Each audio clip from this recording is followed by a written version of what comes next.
Well, hello and welcome back to Tattoo 2021 Digital Gaming The Next Leap. My name is Sriraj Deshmukh and I will be your host for this session. Welcome to the next session on optimizing user acquisition and monetization. We would like to begin by thanking all of you for being a part of this conference, and we would like to thank our partners.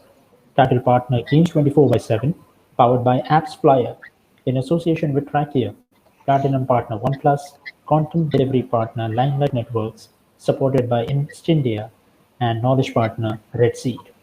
Without any further ado, it is my pleasure to introduce you to Mr. Senthilvel Prakash, who is the customer success team leader at AppsFlyer, and he will moderate today's discussion. Joining us today, we have a distinguished set of leaders. Please welcome Ms. Laxmi Khanolkar, CEO and co-founder at Apar Games, Mr. Gaurav Agarwal, co-founder at Gamezop, Mr. Amit Sethiya, who is the head of marketing at SYSKA, and last but not the least, Mr. Navin Madhavan, VP and GM of growth marketing platforms at InMobi. I would now request all the delegates to please keep posting their questions in the Q&A section, and the panel will address a selected few at the end of the session. Over to you, Mr. Prakash, to kickstart the session. Thank you. Hey Sriraj, thanks for the wonderful introduction. Hello everyone, thank you for taking the time to join the panel discussion today. As everyone over here is aware, today India has like about 365 million mobile gamers, and this number is likely to increase rapidly in the coming months. And the affordable smartphones, cheap data tariffs, and improved internet speeds has made this possible. I know there are certain critical questions that people are looking answers for. And one such is that are brands ready to tap into this massive opportunity? Do they have the right tools, strategies, processes in place to harness the blooming mobile growth in India? In today's panel, we will tackle a few of these questions as to how to acquire new users, retain existing users, and monetize optimally. And I'm very excited to be talking to these leaders in the industry. And Naveen, we'll get started with you. Why don't you help us understand a little bit about the gaming landscape in India and what kind of games have high success rate in India? And we'll take it from there. Senthil. And pleasure to be here and great to interact with everyone on a topic that's close to my heart in terms of gaming in India and what the future holds. Right. I think, as you rightly said, Senthil, I think we're still at the cusp of what could really be like a big boom for gaming and how the ecosystem progresses from in India over the next many years, right? The numbers are there for everyone to see. I think we're going to continue to see stupendous growth across the sector, both in terms of user interest and startups and game developers continuing to do amazing things out of India, right? Now, just talking about the ecosystem at the highest level, I think it's important to know that all games are not the same, right?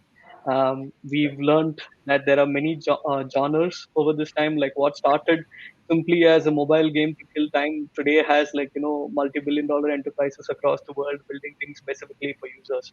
So I think at the highest level, the type of genres that are there that sees maximum interest in India, I think broadly without taking any specific cuts or orders, I think these are the popular ones. There is of course the very easiest and most attractive hyper casual gaming, which you can think of as either the Candy Crushes or the Match 3 games or just simple killing time games, given the Indian consumer who previously used to spend a lot of time in travel or is normally looking for ways outside of entertainment when there is nothing that is necessarily hooking him on the OTT side. You're always falling back to gaming to spend some time on this, right? So I think hyper casual is a very simple, not super time consuming but still a quick distraction when it comes to gamers. So this is not necessarily your serious gamers who are spending their life gaming, but it is Right. the average Indian who's spending time gaming between many other things that he does, right? Right. Then you have the other ones which are very popular, which is highly intellectual property led. You've seen a boom of that in India, the simplest ones being the ones that are targeted to kids and young adults, which are largely towards the likes of your Chota Beam and others, which actually builds interesting games around IP that's very familiar to kids and takes them into a gaming universe. And then you have, of course, Bollywood, which always attracts interest. So you have stars who are making their own IP around the movies they're releasing, or individually about themselves as well into a game format, and thus engaging with their fans. And of course, there's sports as the next element to say that either around IPL teams building cricket tournaments. Cricket is anyway a craze in India, so you have games that Right. are linked to cricket, and then you have large global companies that like EA, which continue to produce like stellar games that are targeted to some parts of India as well. Now, I think the biggest thing that India has seen in the last 18 months is the boom of real money gaming and fantasy gaming in like a huge, huge way, right? I think very apt timing, I have to say, for the panel at least. For those of you who haven't heard the news, MPL became a unicorn earlier today, and they just Yeah. announced like their latest round of funding. This talks about the fact that like we are India as a country is actually building things out for the world, right? A world of casual Right. gaming tournaments through which it's no longer just in India. MPL is expanding globally. They're doing partnerships with European and North American entities across chess, US football, and so on, which actually says that we can develop into bigger things outside India as well, right? So I think real money and fantasy gaming shows that it's interesting because India has always been known to be a market which doesn't spend easily on gaming, but when it comes to a chance of winning and there is a fortune, people are jumping into it more actively, right? So I think that's just at the highest level in terms of trends across genres. I think a few other Hmm. stats that I do want to talk about that breaks general perceptions and myths is that gaming is not all about talking to the young men in India who are spending a lot of time on their phones, right? Today we've seen Right. that as per a recent study that we did, around 42% of gamers in India are female, right? And their interest actually varies across genres as well amongst everything that I mentioned. They go across hyper casual to casino to even action games in some instances, right? And of course, even between this, there is a split across Gen Z, Millennial, and Gen X, and there are a lot of data on how you can actually target them differently in different games, right? And the other thing, of course, is that assuming gamers are highly interested in tech and tech is one other fallacy that sort of goes through with brands when they're thinking of alternate ways to address these proxies. We've seen that there is a high affinity to entertainment, sports, and music and social networking as well, right? Of course, these are the most popular apps, but the fact that gamers are indeed in line with what the general audience looks like and not outliers is something that brands should keep in mind.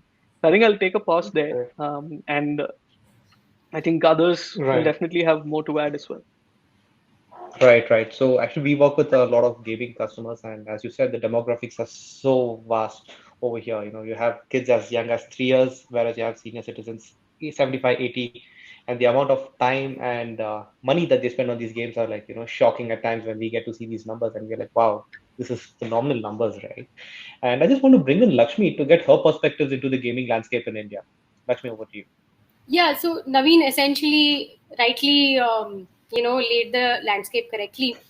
Uh, if you look back, what has happened to Indian gamers or when it actually started, you would notice like around 2016ish when the demonetization happened, and a lot of people started getting onto or other they got to know how can we do digital payments, and that's when the things started becoming greater. And even Geo came in, the better internet, all of it. PUBG for some time they did, created the gamer base, I would say.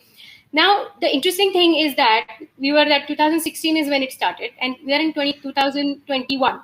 So, as a gamer base, I would call it as we are young, very young, which means the audience has not really experienced everything and anything in gaming, which has already happened in the West, where the gamers are pretty much seasoned, they're matured, they have specific tastes and wants from a content, whereas India just opened up, right? So what does that mean is that Indian developers and publishers have ample amount of opportunity to create different formats of games or gaming. So essentially the creativity canvas is absolutely blank for India.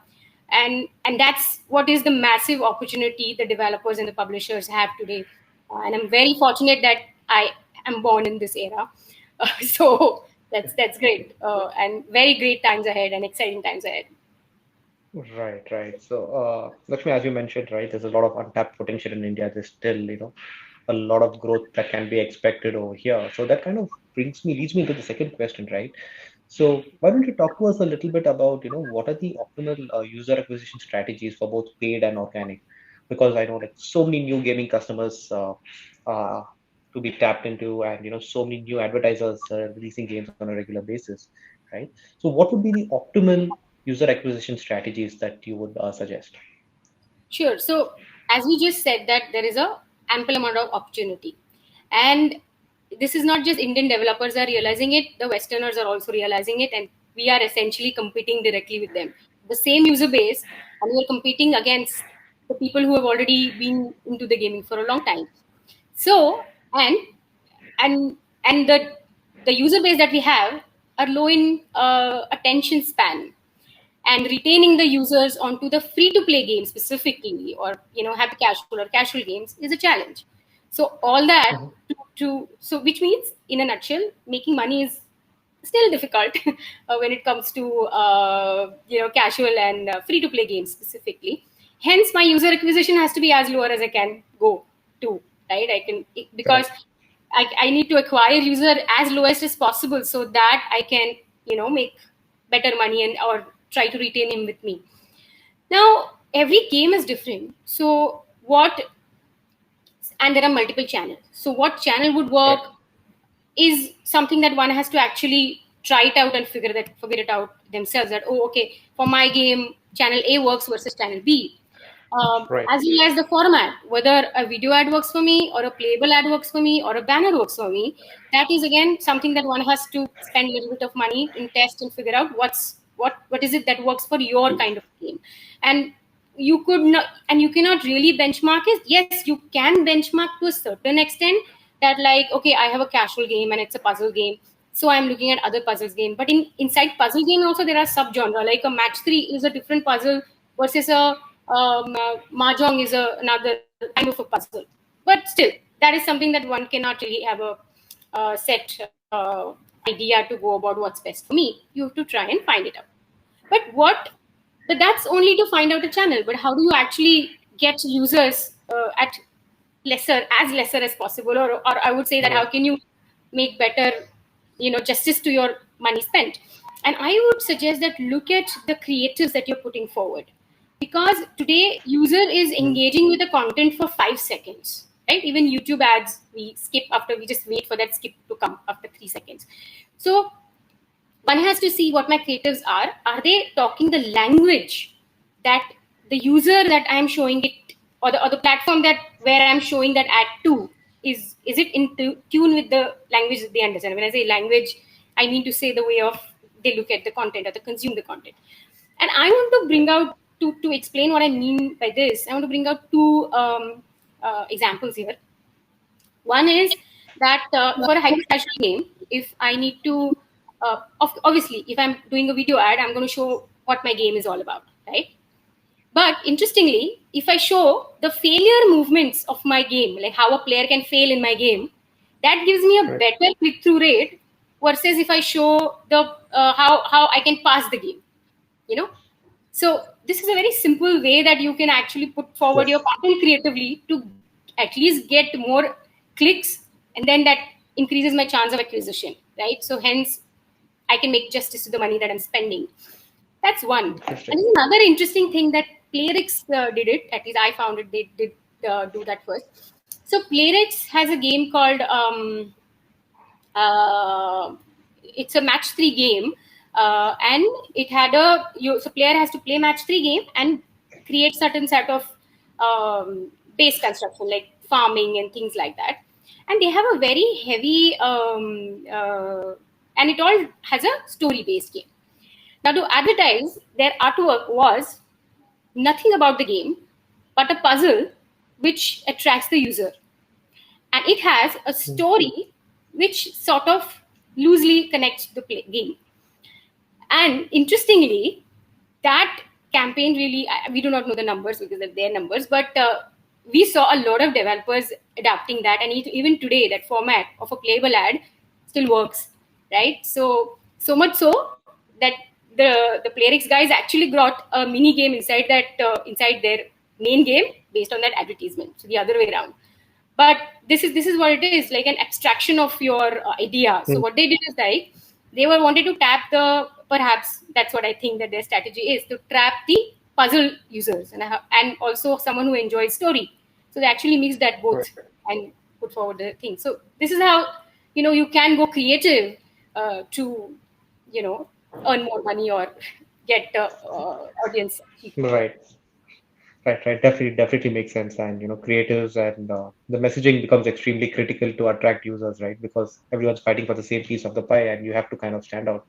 And yeah, I understand where you're coming from. And I want to bring in Gaurav. Gaurav, why don't you share some perspectives from your end? I know you got something very interesting in mind. Sure. Happy to. And thanks for all the useful tips, Lakshmi. Um, how Gamezop operates is we are a game center that has hundreds of HTML5 games, and any third-party app or website can simply add our game center, which allows, let's say, a news application or an OTT player, or a file sharing application to have a gaming destination within their product, right? I think when the quest is really about trying to keep the user acquisition costs low, going the HTML5 route sometimes allows developers or publishers like us to keep the cost zero.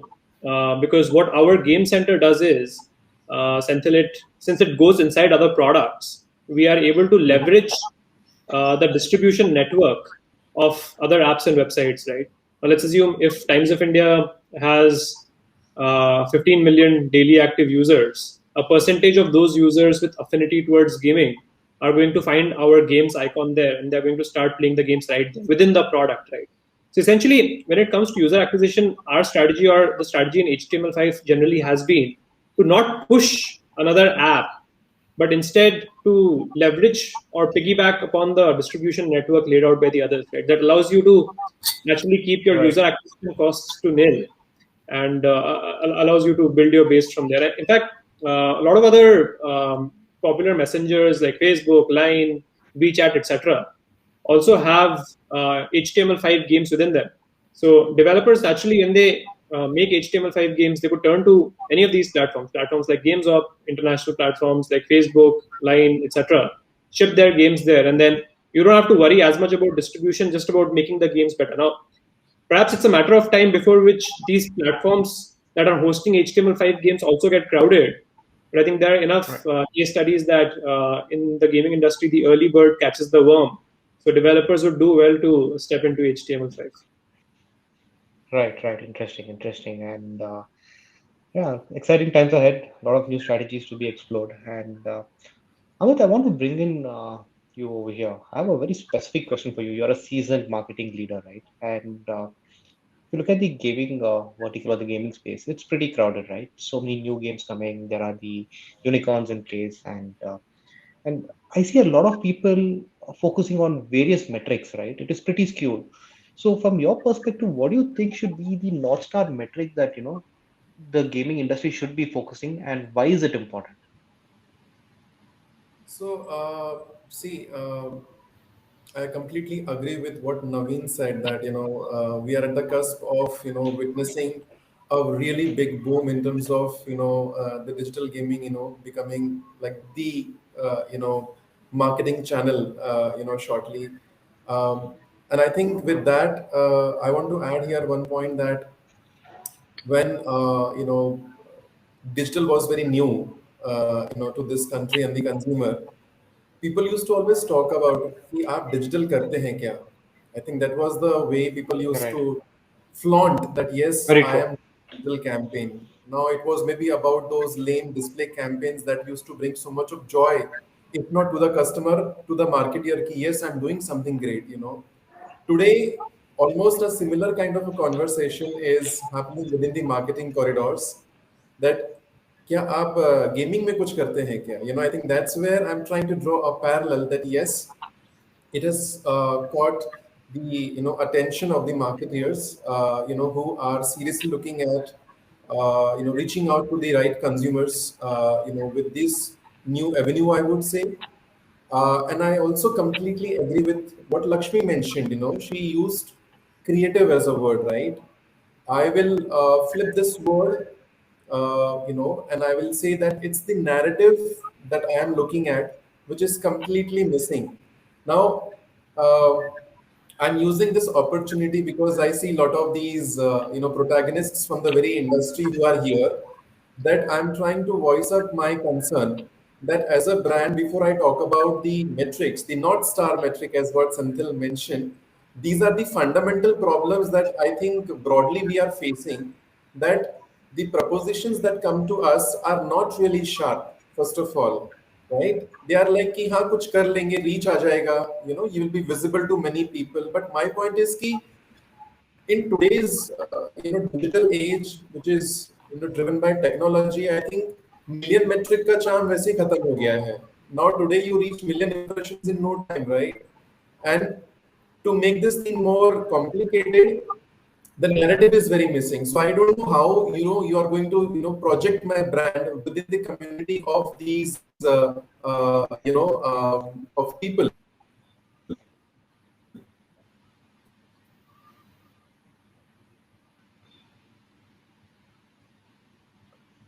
I think Amit has a bit of connection issue. And yeah, Lakshmi, why don't you kind of share your perspective from a founder's lens as to, what are the most important metrics that you're telling your marketing team, right? You have a game, you're getting it to the market, and what is that you're going to be looking at? What's going to be your North Star metric? Sure. So for a game, depending upon what stage the game is, so this metrics go on changing. But let's say I have to say from a brand game owner perspective, I would say, or a founder level perspective, for me, the successful campaign will be the campaign when the acquired user has finished my first time user experience. That is for me. Meaning it's just not that I have acquired the user. The success of the campaign, I will, judge whether whoever I have acquired, have they really finished my first time user experience, maybe 2-3 steps, whatever that is. That means, okay, I have really acquired a quality user. And this is a combined effort of a, advertiser, or rather the platform who's, getting us the users, as well as the game itself. So it's like a combination of a product owner or a product manager and the marketing person together, I feel. And that would be for me important at the start of the game, at least at the soft launch stage. And that's when then I will go on having a different roles for every campaign, depending upon whether I want LTV or whatever that my product role is. But it always have to be from a product perspective, that I need to improve my product by A. And if it is by A, I need Y type of an user base, and I need to get that in and then make it. And instead of saying, oh, I need users, that's not going to help it, because what are you going to do with those users? You're going to use those users and analyze them to improve your product, right? So the product has to actually give you the need that I need users to validate this statement or this assumption, whatever that is, whether my LTV is $1 or $2, whatever that might be, But I feel that has to be the product side. Got it. And Gaurav, what would be your takes over here? So I think from a metric perspective. Yeah, sure. So I think because Laxmi spoken about the soft launch stage, I'll perhaps shed light on what one does when the game's already taken off. I think from the founder's lens, right, there's so many other metrics that analysts talk about, but it's really about LTV being greater than CAC, right? Now, different people could have different perspectives on what the period of the LTV should be. There are some gaming companies that are very optimistic, and the LTV sometimes is taken to be a really large period, but then the only issue is no real users remain by then. And I can see Navin smiling already. But I think what's important here is how can you really optimize your LTV, keeping in mind the CAC. And again, one thing that's worked for us is we optimize for LTV or CAC against each channel. Now let's assume we talk about any channel of acquisition, let's say InMobi, or let's assume we talk about any other channel of acquisition, let's say the influencer marketing bit that the team might be doing, right? Or referrals are also an essential channel of acquisition. What you really have to do is, instead of, sometimes a mistake that we used to make is we would take LTV as a blended number of all of our channels and you would compare it versus the CAC at a blended level of our channels. But once maturity starts to come in, you really start to realize that you must measure these two metrics across all channels. A small example here is we have a real money gaming product built entirely on the web, which is skillclash.com, right? And we have really, really good CAC there. I mean, for a real money product, our CAC is at about the 4 or 5 rupee mark, and that's because it's an entirely web-based product. It works as a progressive web app which users don't even need to install or side install as an APK. And there, the LTV goals are very different for us, given the fact that the CAC is low. Versus if you were to, let's say, push an APK of our product at 35 rupees, and then like almost reverse calculate the LTV goals on that one. I think that's what I'd like to add to this. Right. I think we have Amit back. Welcome back, Amit. Yeah. So yeah, we're just continuing the same discussion, Amit. So yeah, any other insights from your end, Amit, on the metric, the North Star metric, and any learnings that we can take away? No, I think the only thing I want to talk about here is that typically we are, convinced with CPI as the metric that normally we hear. But I think it's again like an eyewash for for many reasons, right? Because you don't know then what's the churn rate that is going to be there later on. What's the kind of stickiness that will bring from the platform for your brand, and I think if there is any referral value, like the referral quotient has to be very much there for the platform. Otherwise, it becomes like really like a one-time investment. You put in that money and then you wait and watch, and then by the time you start building onto it, it's kind of over, I think. So I think that's where my point is that CPI is something that I have heard many times, but I don't think it is something that is like a foolproof metric, for us to take a decision. Right, right, right. Makes sense, makes sense. Yes, yes. A lot of interesting insights over here, and few of the points which everyone has shared on the panel about the metrics is something which I personally experience with my advertisers, gaming advertisers, and right. I can actually draw parallels on this. And I mean, I have a question for you. Over the last few months, right, or the last few years, ever since COVID has come in, the word monetization, I hear it pretty much in every single conversation. Monetization, monetization, monetization. Okay. Why don't you tell us what exactly is monetization, right? What are the common revenue streams for gaming customers? Because I get like so much of information from different places, right? I'm very curious to understand this from you because you literally work with hundreds of gaming customers, right? And if not thousands, I think you would be the best person to kind of shed some light on this. Definitely. Thanks, Senthil. I think it's a very nice tie back to what Gaurav and Laxmi were just talking about. Like when we say LTV, money has to be generated from somewhere to get the lifetime value, right? So I think when it comes to gaming, there's always that question of do you generate money through ads or do you generate money through in-app purchases, right? That is the balance that I think that every game dev has been trying to balance since the industry and ecosystem has started. So I think there are both ways in which it can be done. I don't think there is one silver bullet that everyone knows that this is the formula to apply and here our problems have been solved and it's completely set and forget. So I think just to talk about it in that sense, tying it back to the genres that we've all been speaking about, there are some genres which are very friendly to in-app purchases and there are some genres which are very friendly to advertising. So we have to know that when you're building a game, when you start designing a game, you should have a hypothesis in mind to say that is your highest monetization stream going to be through purchases or is it going to be through ads, because that will help you design the game keeping in mind the fact that you have to make money and you have to monetize this game at some point. You may not want to show ads in the first 7 days of acquiring a user because you want to make them a loyal and retained user possibly, but that doesn't mean you're giving them an ad-free experience. And maybe if you're giving them an ad-free experience, it's because it's a paid game. There are many successful paid games which don't show ads at all, right? So you have to know as a game developer when you're starting off as to what your monetization streams are going to be. Now, coming quickly to what the different monetization streams can be beyond just say apps and ads, right? Sorry, purchases and ads. Ads are obviously, so the biggest way to break it down is as to ways in which partners are paying and generating revenue for the game developer. By partners, I mean either brands or any other external partner. And the second one being users who are paying to the game dev to make sure that they are experiencing the game and thus they're paying back to the game dev as a return, right? So everything that we spoke about on purchases possibly comes around the second stream of users. Um, there could also be more things which I don't think we've seen in India yet, all around esports, streaming, exclusive launches through influencers, specialized specialized icons and like routes through that, which comes in through the users. I think though I don't think we've seen enough of that in India. Maybe we'll see it in coming years because we can see that the ecosystem is slowly growing abroad. Now, I think when it comes to advertising, we've already touched upon it, that formats are very important when it comes to acquisition. It's equally important when it comes to monetization as well, right? You have to know, because different formats come with different advantages and, of course, disadvantages.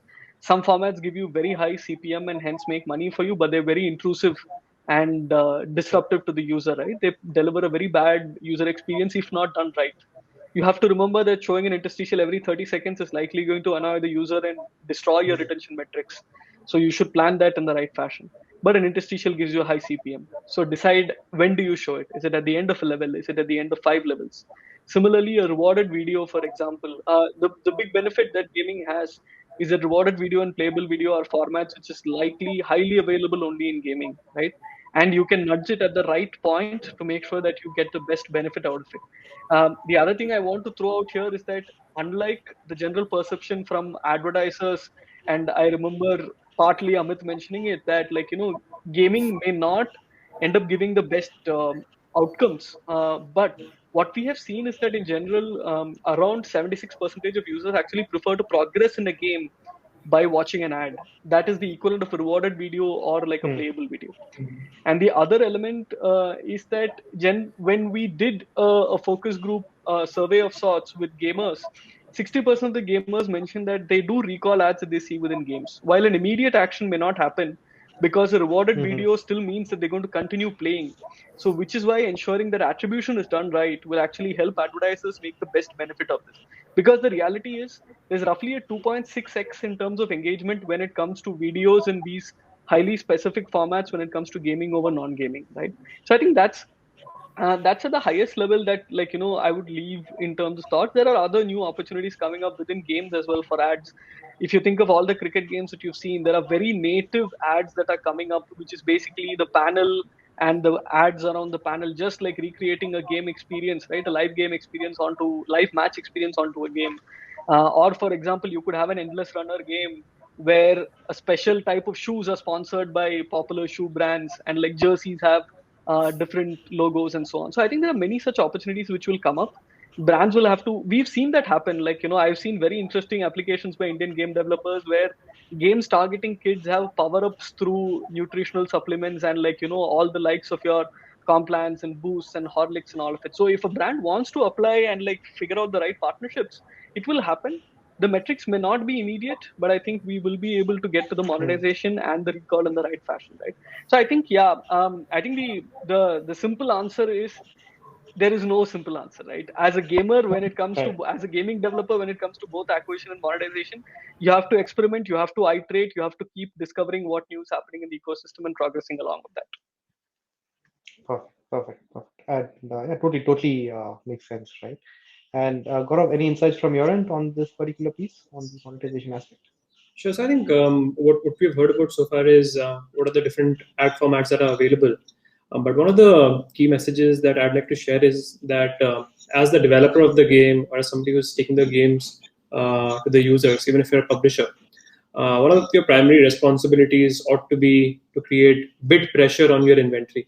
If there is just single ad network or a single demand source, and you are looking to gather global distribution, then chances are very low that you're making optimal revenue instead of having done the hard work.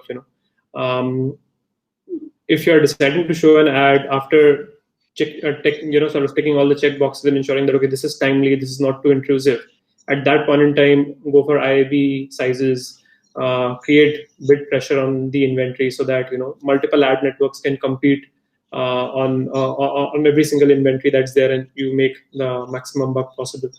The other thing is that I think when it comes to monetization, the Indian user has been infamous, right? He's known to be that user that doesn't pay.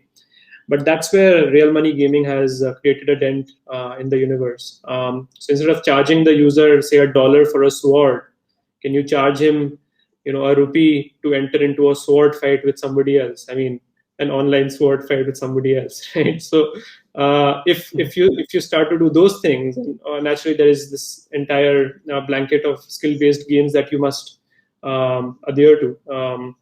As long as you are creating a skill-based game And if you think that monetizing the user out of in-app purchases is tough, if the game is primarily targeted to India, where sometimes the eCPM can be discouraging, then maybe turning to real money gaming platforms. We have one called Skill Clash. There are others out there, some of which were mentioned during the early part of the conversation. Turning to such real money gaming platforms could be one of the means for added monetization, because the hard work in terms of the game's already been done. Can you add somebody else's SDK and give your monetization a different flavor with the advent of real money gaming becoming so large? Perfect, Gaurav. Right, makes sense.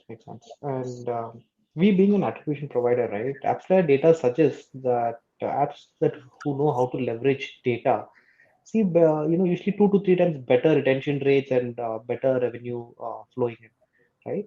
So Amit, I want to understand from you, what tactics do you think marketers should be following to ensure that gamers stick around, right? They're not going to be jumping between one game to the other, that they stick around with a particular game and they continue leveraging the platform and spending on the platform. So what do you think would be the some takeaways or tactics which marketers can follow over here?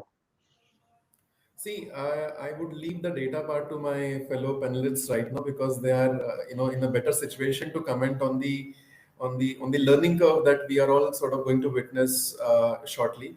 But I think as a brand, representative, and more than that, as an Indian, I would say, we have always, believed in, easy things rather, because ultimately we are talking about user acquisition, right?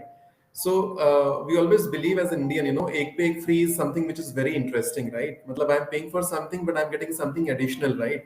So suddenly that 10 gram becomes more important than 100 gram, which is actually something that you wanted to buy, right? Because 10 gram is free.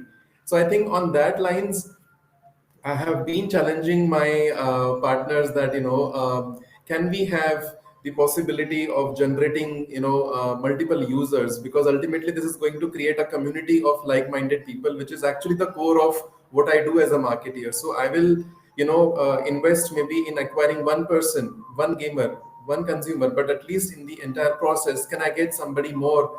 And the like-minded people rather. It's not that any random person should come in. So I think as a marketeer, who believes in the power of community, my point is, can we have that facet also, optimally utilized, to ensure that the brands, start believing more in this space. So I think that's the only thing that I wanted to submit here in this discussion. Right. And Navin, any thoughts from your end as well over here as to some tactics which marketers and app owners should be focusing on to ensure that you don't see a lot of people jumping between apps, right? And they continue spending. Any takeaways from your end? No, I think the reason why gaming developers are typically known to be good at this is because they've become very good at understanding cohorts, right? At least from what I've seen, Right. knowing that games itself are generally built in specific cohorts in a certain way, right? People are progressing in levels. That's always how gaming is looked at, right? Like, or as Lakshmi mentioned, have they engaged in till a particular point? Only then do they really count as an acquired user, right? And Correct. hence, when you know that you define what is a loyal user, what is a hyper loyal user versus someone who is just experimenting you, then you know how to do that well, right? I think with gaming, unlike when I think amongst what you said is how specifically gamers do this much better than like other categories. I think that reason is Correct. particularly that the number of hyper casual or the number of match three games that are present out there or the number of real money games also that are present out there are numerous. So the competition is very high, unlike like e-commerce or food tech where it's likely 2 or 3 people and it's likely that if you offer a cashback or a coupon or you've made them or the app user experience is fantastic for you, you stay there, right? In gaming, of course, the design and IP and all of that makes a difference, but the switching cost is too low, right? So hence, Right. game developers tend to be very particular when it comes to focusing on cohorts, knowing that retention metrics need to be very cleanly tracked, and see that when a user is not around for some time, providing the right nudge via notification, providing an IAP which gives them like subsidized move to the next level. All of this just changes the way in which they look at their users. So I completely agree with what your data suggests that gaming developers are some of the most data obsessed marketers Right. that we've seen, right?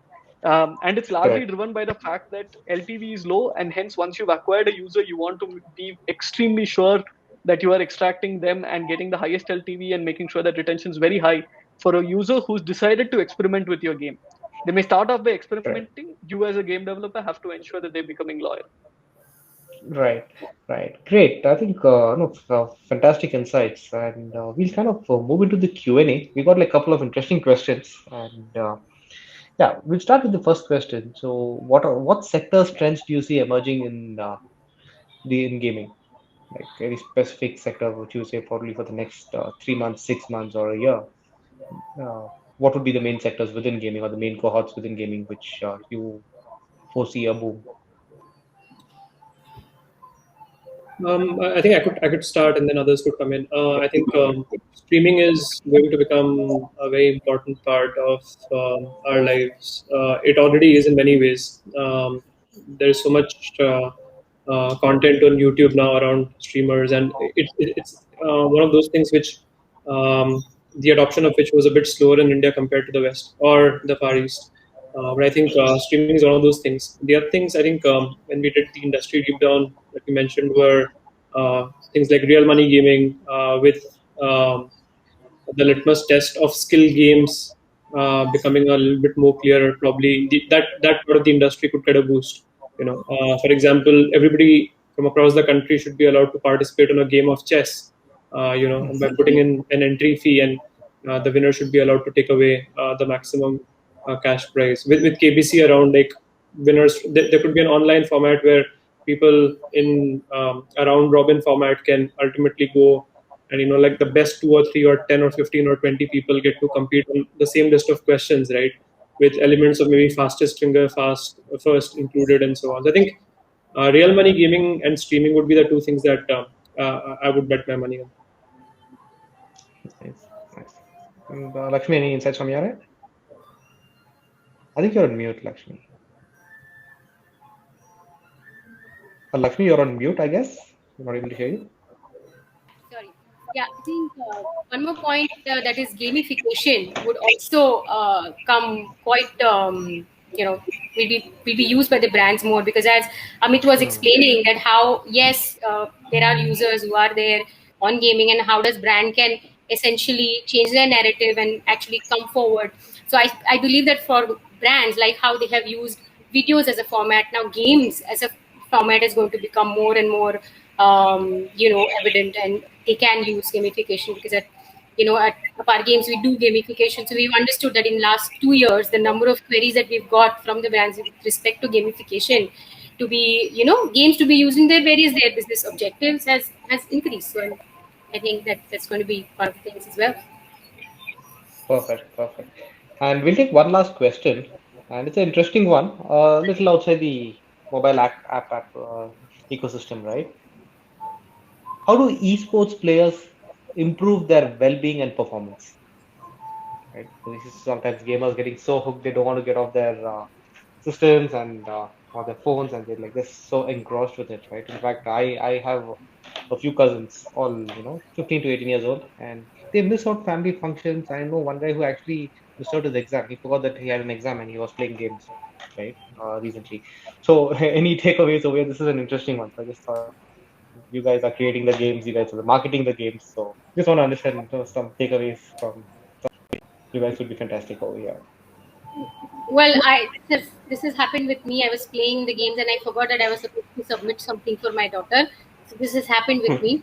So I would say that there is no short answer to this. Self-discipline is what is important. And if you are thinking of taking gaming in esports era as a professional player, then it has to be like how any other sports is being practiced, right? You don't really devote the whole life to it. You have a specific pattern in which you play to hone your skills and become a player. I think a proper approach is needed over there to if you want to make a mark over there as a player. Right, right.